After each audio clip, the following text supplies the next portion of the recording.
Okay, well, my name's Jim Quinn. I'm the Director of Financial Planning at Lehigh. I've been here a little over 3 years. Prior to that, I was 13 years at the Wharton School in a similar role.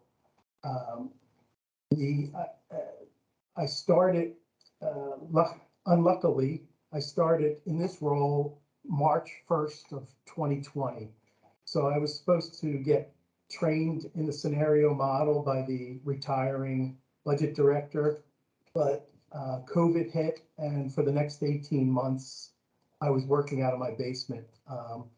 And I really appreciate the effort that Michael and the rest of the people at Synario did in training me on the model in an online manner. So that was very helpful. We spent many hours training me on the model. You can go to the next slide, Michael. Yeah, so a little background on Lehigh. We currently have about 5,600 undergrads and 1,800 grad students. The university's been around for over 100 years. It is ranked 50, the US News and World Report ranks Lehigh 51st out of 443 national universities.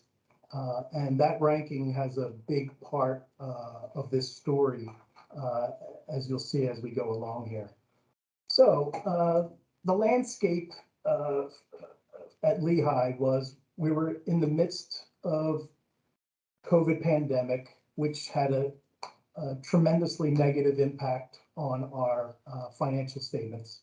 And, we were scrambling to maintain our enrollments and try to meet our goals while knowing that we weren't going to have any room and board revenue for at least a year. We had to give refunds when we sent the students home. And we did not put into place a tuition increase in the first full year of COVID. And not only that, if you chose remote, we were giving a 10% discount. So all these actions were having a fairly significant negative impact, which we had to alleviate through cost cutting, suspension of the pension match, freeze on merit increases. So within the midst of this, we had a new provost start. And then about a little over a year ago, we had a new president come on board right in the midst of all these COVID issues. The new president came from Dartmouth. So, from an Ivy League school to where admit rates are extremely low. And he came to Lehigh and witnessed that our admit rate had gone to an all-time high during COVID because we were basically doing anything we could to meet our enrollment goals, to keep our revenue at a decent level. So his initial reaction was that we needed to drastically reduce our admit rate back to former levels.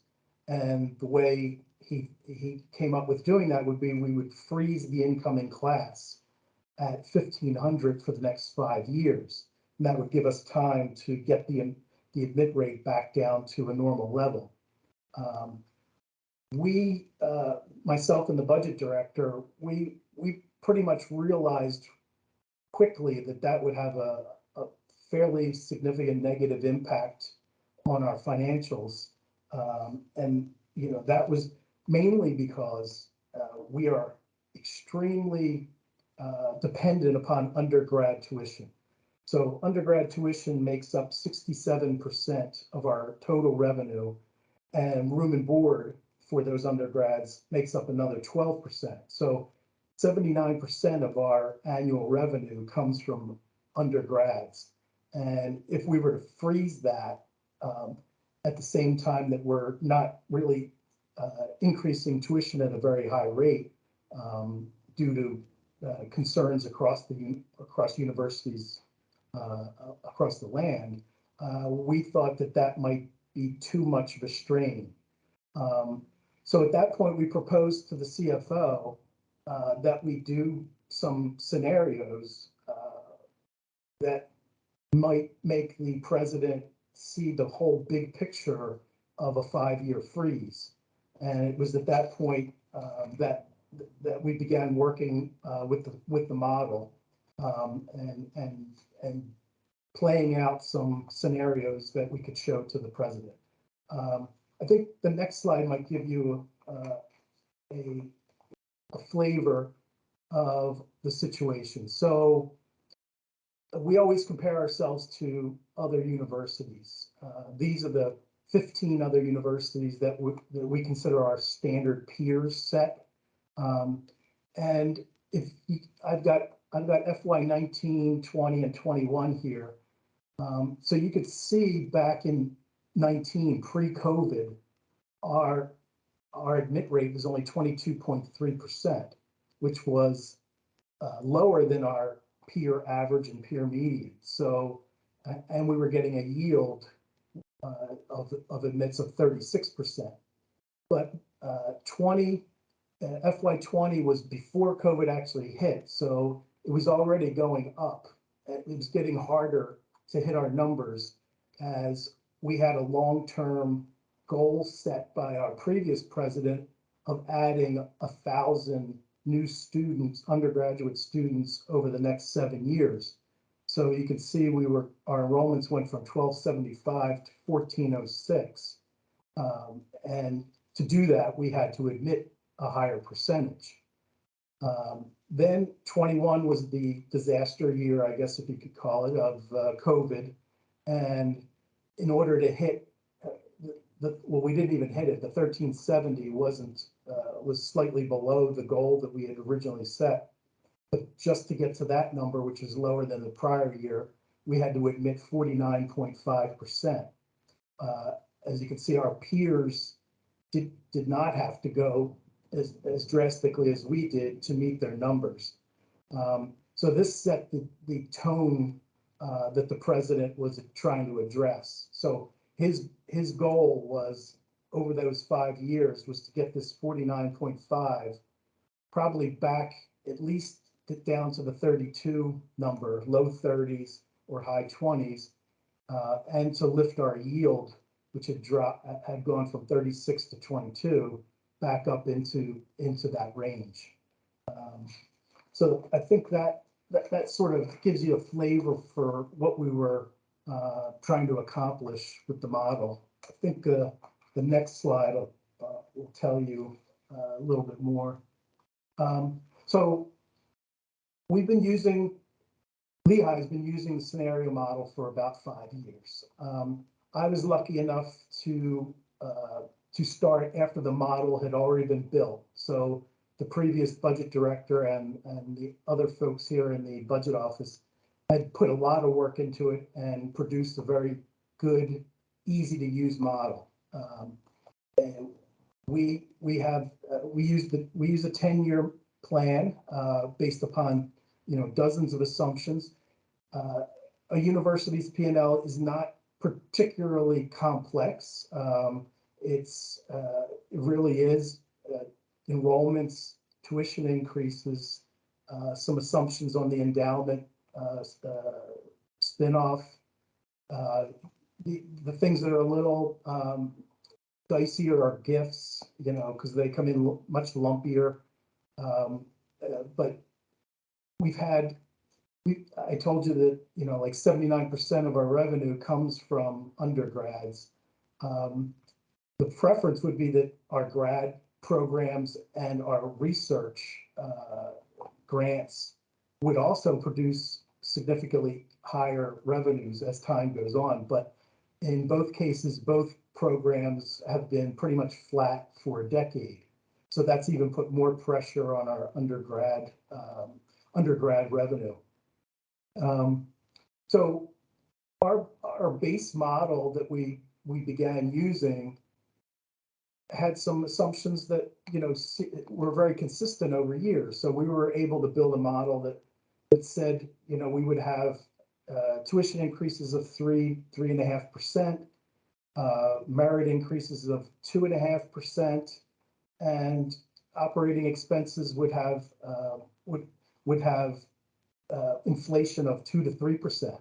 And all those things had, over the last decade, had been very smooth and consistent.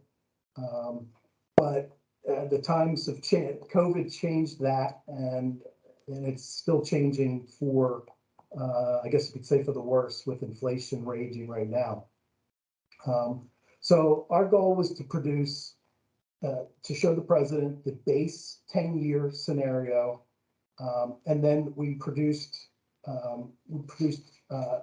8 more scenarios that were similar with slight changes. We didn't want to change a lot of assumptions in one fell swoop, because we didn't want to cloud the issue for the president.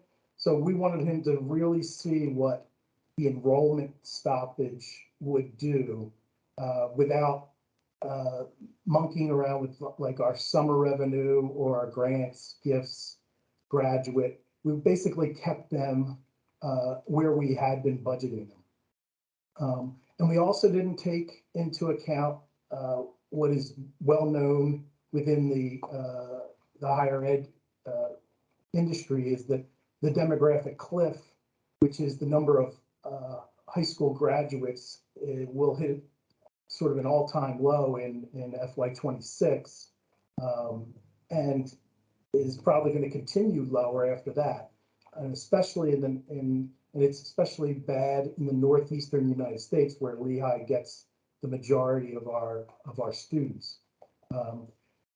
The other drawback is college affordability, which has been a big issue in the press, and endowments being too large. So those are some of the outside issues that we are going to have to face, but we didn't really want to build any of that into the models and cloud the issue. So I guess the next slide will tell you. So we talked to the CFO, and the CFO gathered some information from the president. He wanted to see us model 2 to 5 year pauses. We had, in the original model, had assumed $50 million of capital gifts for our some of our capital projects, and we haven't achieved these capital gifts with the last few projects that we've built. So he said, take that away and replace it with debt. Assume that we'd have to use debt rather than gifts. And depending on how long we pause the enrollment, the original plan had a second dorm. We recently built one, and we were going to build a second one probably in the year right now. At this point, it would be under construction. But by pausing the enrollments, we could delay the timeline of the new dorm. As an alternative to building the dorm, public-private partnership scenario was also decided to look at, where we wouldn't have to put out the $60 or $70 million of capital for the project. We'd have an external vendor do that. So that in that case, we wouldn't have to have as much debt. So we wouldn't have as much depreciation expense or interest expense. But we'd also not have the room revenue from those students being in the dorm. So there are pluses and minuses we had to take into account for all of these. And you know, when we look at our past history and trying to model forward, what we realize is we certainly don't have an expense problem. Our expenses have been well under control for well over a decade. It's been a very frugally run operation, which meant we couldn't really cut if we were going to go out and try to do scenarios. Cutting expenditures to make up for the enrollment pause was really not an option. The the problem is we don't have a big enough, well-rounded revenue stream that could offset that. So, you know, that was one of the main issues that we contended with when we were building the model. I think that the next slide is actually a scenario model. As I said, this was the original base, and as you can see at the bottom, we had surpluses going out for the entire 10 years and actually getting better because rising enrollments, tuition increases, only moderate increases in pay and in inflation. And we also assumed that things that had been flat for many years would trend upwards during this entire time. So as happens with modeling, you know, it tends to probably be overly optimistic because it never plans in a negative situation like a COVID. But, you know, this was the base that we went off of. So, and this was the agreed upon plan at the executive level within the university. The next slide will show you an example of one of the scenarios that we did. We did, you know, 8 others, but this is an example of if we paused for 4 years, this would be the impact. So you could see, especially during the pause years, the surpluses turn into deficits, and it isn't until we start adding more students in 27 that you start to see a turnaround, and we go back into a surplus situation. So the things that were affected in here really were the tuition and fee lines, the auxiliary line, which is where we have housing, depreciation and interest. Those were the major line items that would change in all of these scenarios that we did. And rather than show the president 9 of these sheets, we thought the best way to look at it would be the next slide, which sort of summarizes. So just to let you know, P2P means path to prominence. That was our previous president's strategic plan. NRH2 is a new residential hall too. So, and then the P3 is the public-private partnership. So what we showed the president was, in our base case, our audited financial statement margins would be $56 million over that 10-year time frame. And if we did his proposed 5-year plan pause, that 56 million would turn into 5 million. So rather than having a surplus of 56 million over those 10 years, we would only have a $5 million, a decrease of $51 million in surpluses during that time. So that was if we built the dorm, and if we did not build the dorm and outsourced it, you could see that would shave some of the losses off. So rather than a $51 million decrease, we would only have a $34 million decrease. But when we did this, we, at least from a financial side of this, rather than the, you know, reputational, which is the admit rate is more about reputation and ratings. We thought that, you know, we were leaning towards a 3-year pause with a P3, and, you know, the impact is only 15 million over the 10 years. So that seems like it would be much more bearable for the university, and allow us to do, you know, other things. If we had reduced it by 51 million, we'd be somewhat somewhat constrained in the things that we could do, or new initiatives, or new ideas that would come forth that would require some investment. So, so I guess when we presented this to the president, it was the first time I'd ever met the president face to face. And when we were done, all he said was, this was sobering. And I agree with him. And I think it convinced him that the 3-year pause would be much better for Lehigh in the long run than the 5-year pause.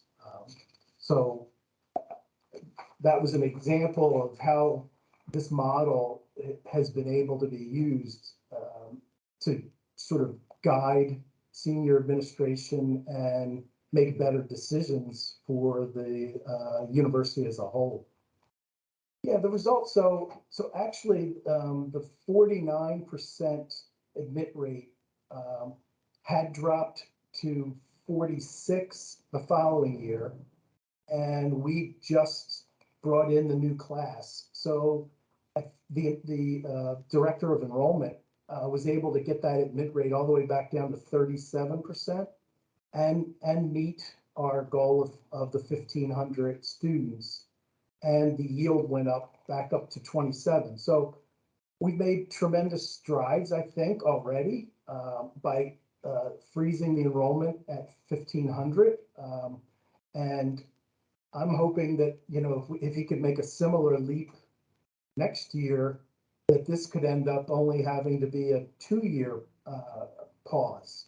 If he can get the admit rate back down to, say, 30 in this upcoming year, then I'm hoping that the president might relax that 1,500 cap, and we could actually get even have a better financial result than we originally had with the 3-year pause. I mean, the crazy thing is I did that model back last November. So just a little less than a year ago. The benefit of having this model is that you can change things on the fly.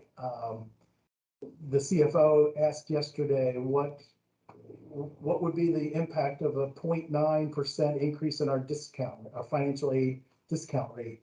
And, going into the scenario model, it took me about 3 minutes to tell him that was $3.1 million. So the model is extremely useful on a daily basis and on a long range basis. So the assumptions that I was telling you I had made back then sort of went out the window with the Ukraine war and the supply chain issues. So things where I was using an assumption of 3 or 4% inflation, we've seen our electricity expenditures went from 2.9 million during the COVID year to the year we just finished at 5.8 million, doubled.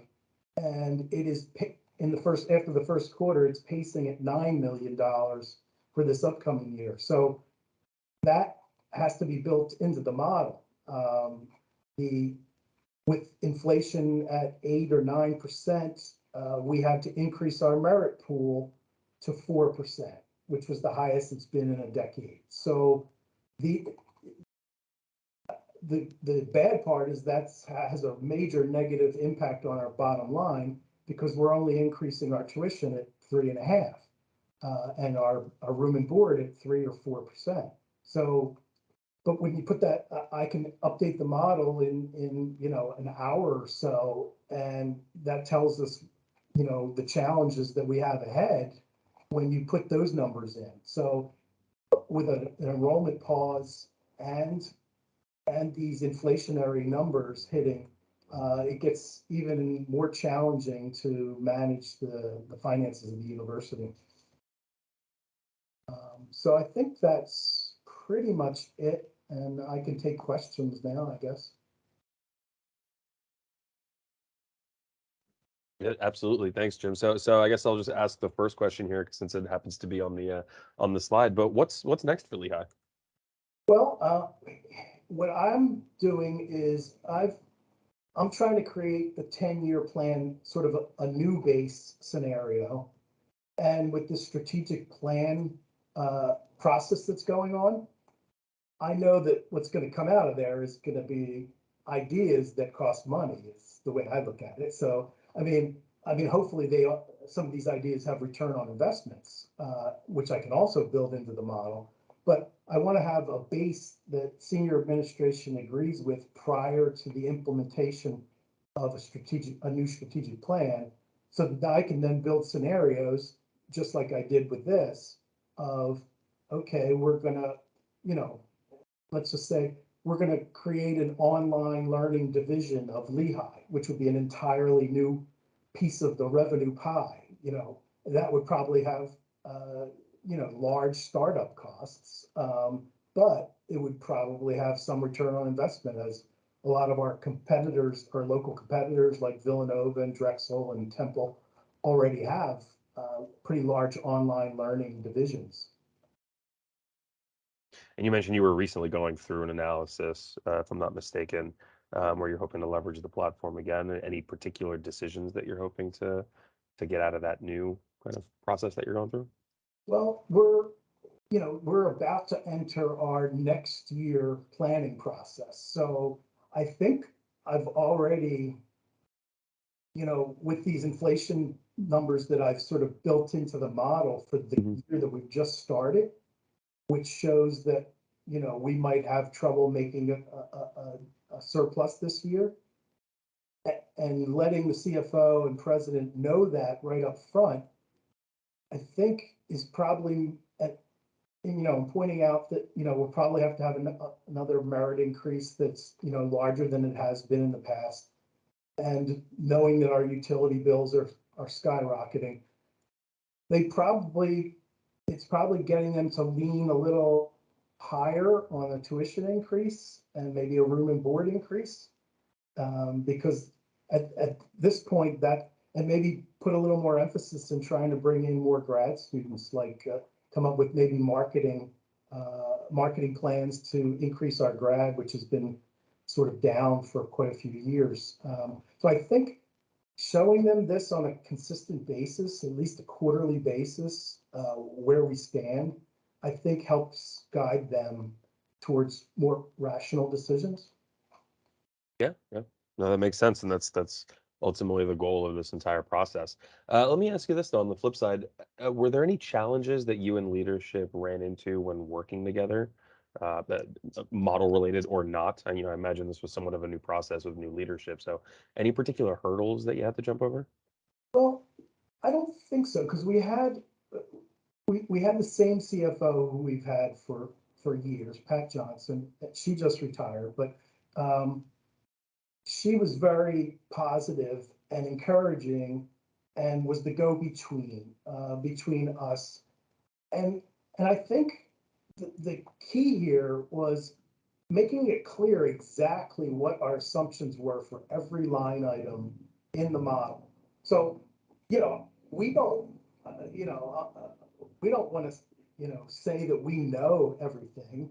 We we build the model using what we think are reasonable assumptions based upon history, and not, not overly optimistic or overly pessimistic. But, you know, showing them and being clear with that, they can say, oh, well, you probably should reduce the tuition in the out years to 3% or 2.5%. So that builds trust, because then we're taking their input. We're not sort of jamming anything down anybody's throat as far as, this is the way it's going to be. More like we should come to an agreement on what makes the most sense. Yeah, yeah, that makes sense. Just speaking of that, you had mentioned, of course, that you, the CFO, the president, I believe you mentioned the director of budget, were all kind of involved in this process. Anyone else that was involved in the decision-making process that you didn't highlight, or maybe Well, that wasn't I involved in have the to say process before?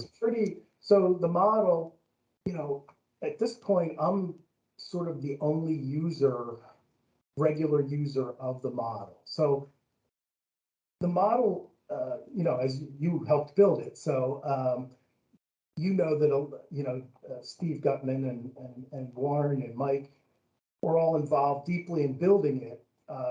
I think the problem was that Steve was doing two jobs, and I think he was underutilizing the model. Like, he just didn't have the time to give the model, enough time because it has to be, thoughtful. You have to go through it thoughtfully and make the proper adjustments. And so it really has been just in our budget office, basically. And then we'll present it to the CFO whenever we do a new scenario.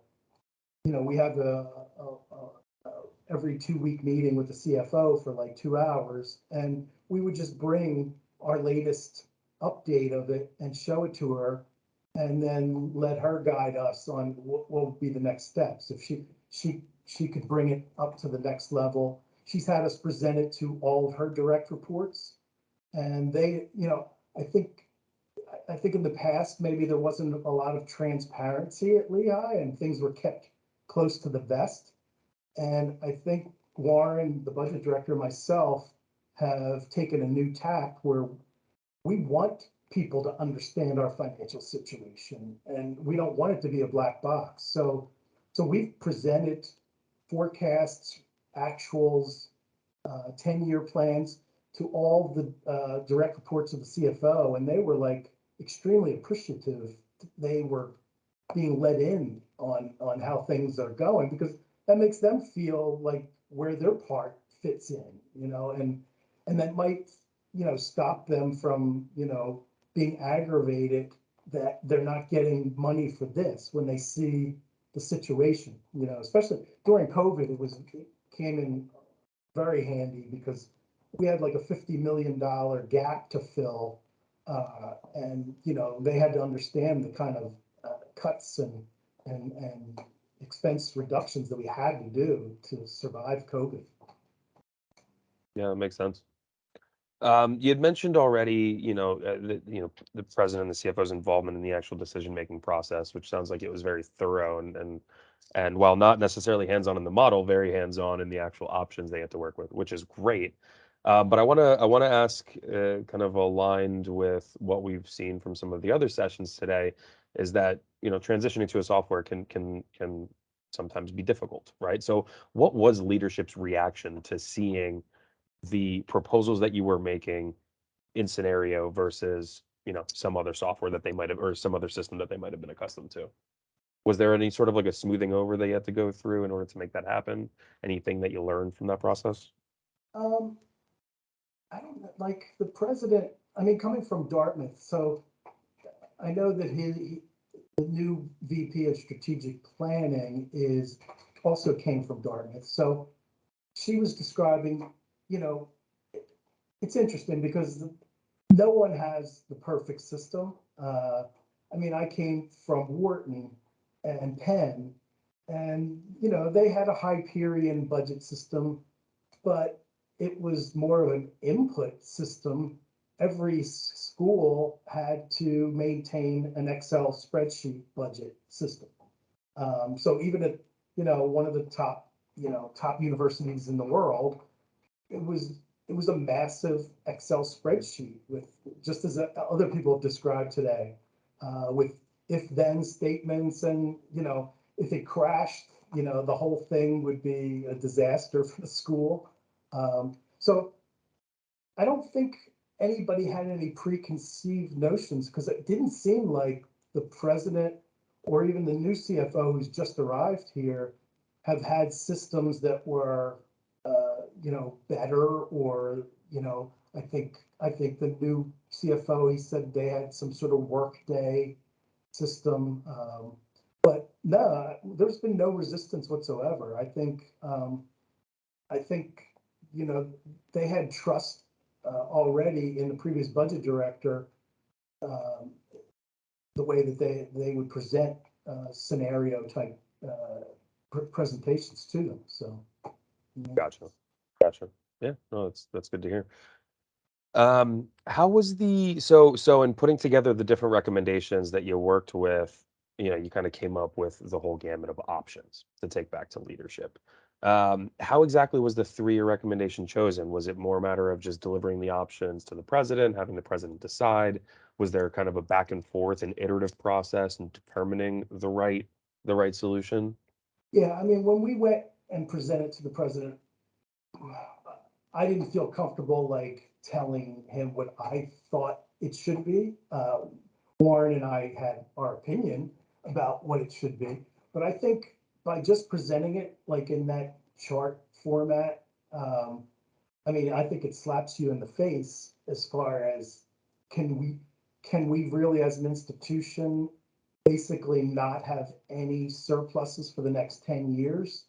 Is it worth, is it, it's a balancing act, right? Is it, is reducing enrollments or keeping enrollments flat for that long when we're so dependent upon undergraduate revenue worth losing that much, profitability during that time? And I think he came to that decision on his own, after looking at the numbers. I mean, I Gotcha. think it was probably the way I looked at it, it would be worth it to invest more money in driving applications higher, than to take that kind of a hit. Like you could spend maybe a few $1 million up front that would raise the number of applications you get on an annual basis, which would help your admit rate since you are only going to admit 1,500 no matter what. It is, I know some universities do game the system that way, like where, because I've seen like some of the universities on that list that I presented, uh, they drove up their applications by 10 to 15,000, and that made their admit rate drop in half. So it could be done that way, whether, but I don't think there's anyone here who wants to sort of game the system. I think they want to do this, legitimately and get our admit rate back down by just admitting, the students that will enhance our reputation. Right. Now, I know this entire process that you went through kind of occurred, I would say like late last year, right? So, we're in October, right? So we've had almost a year that has kind of passed since then. It's early, but have you noticed any signs pointing towards the decision you made being the right decision? Have you noticed it trending in the way you anticipated it would? Yeah, I was extremely impressed by the fact that our admit rate was able to drop from 46 to 37 in 1 year. So it proves it can be done. I mean, we jumped from 32 to 49 over during the COVID years. So I'm hopeful that with the right strategy coming into next year, that 37 could be back down to 30. Uh, and if that occurs, and then we're able to sort of enroll, more than 1,500, that would be very helpful moving forward as far as our financials go. Now it's more like it would be offsetting some of the negatives that we've seen on the inflation side. So our expense side has gotten tougher since in this past year. So to allow enrollments to go back up would be very helpful at this point. Gotcha. Gotcha. Yeah, no, that's helpful. Thank you. Um, I think we have time for maybe one more question here as we wind down, and I do see one in the chat here. How do you hire people with scenario experience? Well, I had zero scenario experience. I think I think scenarios training modules. I mean, we did it all online, and then we recorded them all, and I've got them all, in a folder, a file folder, so that, if I was to leave or somebody else was brought on who needed to understand scenario, I'm pretty much, they could sit there and watch those videos for, a couple of days and they'd be up to speed pretty quickly. I think it's very user friendly. I mean, I'm sure, I was lucky enough to have an existing model. To build it from scratch that's the hard part, and you've done that, many times, so. But that's, I think, yeah, there was nobody here with scenario experience. I saw. Gotcha. So you just reach out to us and we'll make sure to get you up and running if you need that type of experience or if you need materials. Yep. Great. Alrighty. I'll give it one more minute here, see if anyone else has any last questions in the chat. If not, and it looks like we just hit the 3:50 mark here, so we'll go ahead and break. Jim, thank you very much for your presentation. Thanks Much a lot. appreciated. Hopefully everyone else again found it as informative as I did, as all of the sessions were today. It's really great to see how each of your institutions are leveraging not only the scenario platform itself, but improved financial decision making. And I think this last one we just heard was a really good example of that. So Jim, thank you again very much. Much appreciated.